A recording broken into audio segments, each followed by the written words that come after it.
I want to talk about 3 dangers that we way too often ignore and that is not enough talked about on social media, in my opinion. And as always, everything we say here is backed up by science, and you will find the resources that we use to make this video in the description. So let's dive in, or as we say in Germany, auf geht's.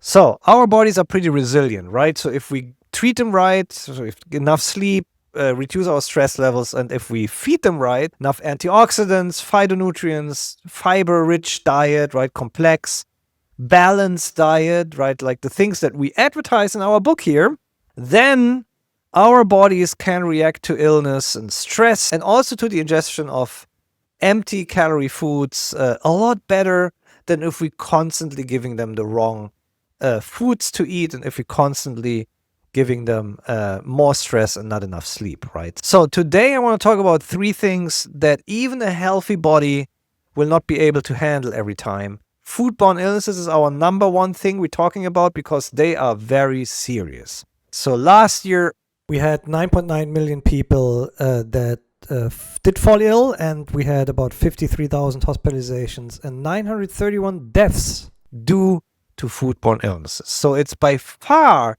the most ignored topic on social media when it comes to food and health. And one of the main issues is the contamination with human diseases, right? And that can happen at any stage of the food production process, from the farming to the picking to the shipping to the storing to the grocery store to you at home cooking, right? Like many foodborne pathogens, or Salmonella is probably the most known one. There's Escherichia coli, there's Listeria, there's now also the bird flu.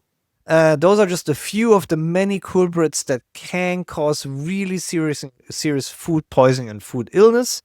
Cooking, washing, hand washing, personal hygiene are very good practices to make sure that your food doesn't contain any human pathogens that can also be transmitted from you to the food, right? Another thing that I would say, like, try to stay informed and watch the news. There are sometimes foodborne illness outbreaks that happen on farms or during the process of getting the food from the farm to the fork. Those are very simple precautions that we all should take. Vegetables, fruit should always be washed before you eat them. Also, wash your hands. Stay informed in case there are any outbreaks that consider foods that you might have in your fridge, freezer, or shelf, right?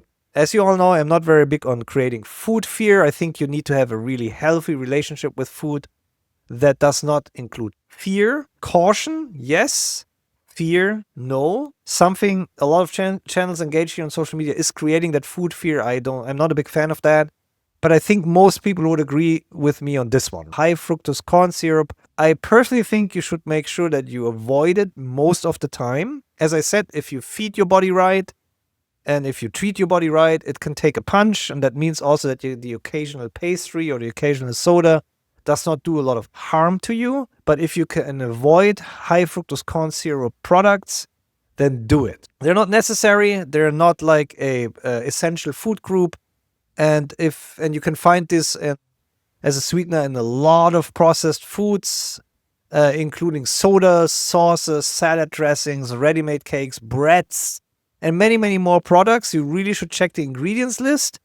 And if you can take anything away from this video, then don't use high fructose corn syrup products if you can. So the number of patients that were diagnosed with non-alcoholic fatty liver disease has increased in the past 10 years to over 25% of people in the United States. And a lot of that has to do with the overconsumption of fructose, right? And a lot of the fructose comes through high fructose corn syrup and a very nutrient-poor diet in combination, really, right? Okay, so the last thing I want to talk about today is something you can barely see, but it is everywhere. We're talking microplastics and nanoplastics. So these tiny plastic fragments are typically smaller than 5 millimeters, and they're broken down through mechanical forces, weather, or erosion from larger pieces. And in today's world, plastics are used a lot, especially since the 70s.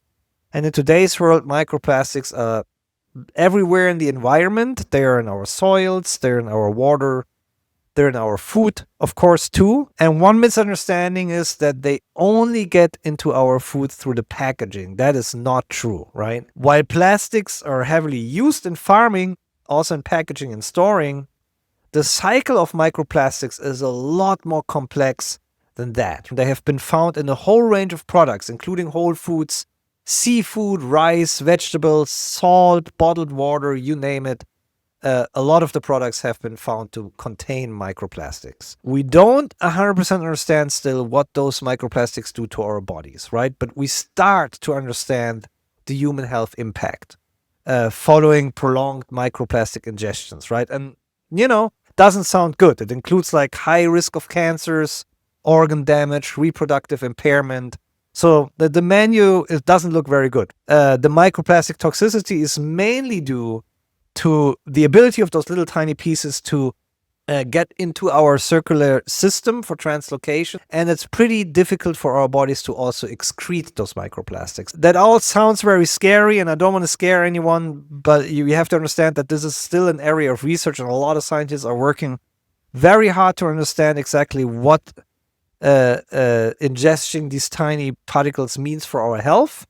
But what we know is that the topic of microplastics is first and foremost an environmental topic, right? Because that's how a lot of microplastics end up in our supply chain.